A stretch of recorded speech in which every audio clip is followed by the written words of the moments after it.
Hi guys! For today's video, update tayo about Mimi Vice and Ion Perez. Nung nakaraan, nakita ng mga netizen ang post ni Mimi Vice at nag-travel papuntang Japan.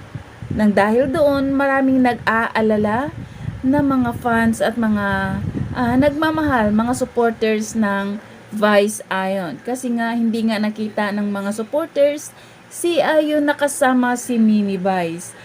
Siyempre, nag-aalala sila lalo pat may mga bulong-bulungan na nagka-problema ang dalawa. Pero thanks God, hindi nga totoo na naghiwalay ang dalawa at yun nga, ay nagkahiwalay lang sila kasi nga pumunta si Ion sa kanyang family at si Vice naman para sa kanyang pelikula. So, panoorin natin to guys.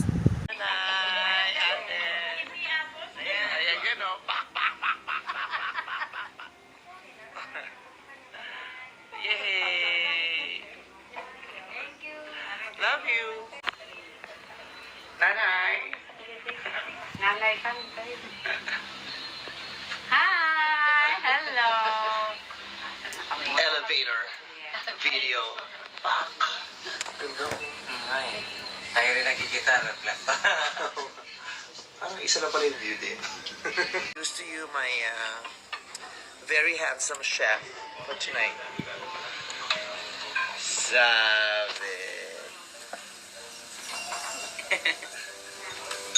Parang masyadong mapula yung mukha mo dito sa filter ko, Bill. Parang di bagay siya yung filter ko. Taba ng mukha ko. OA.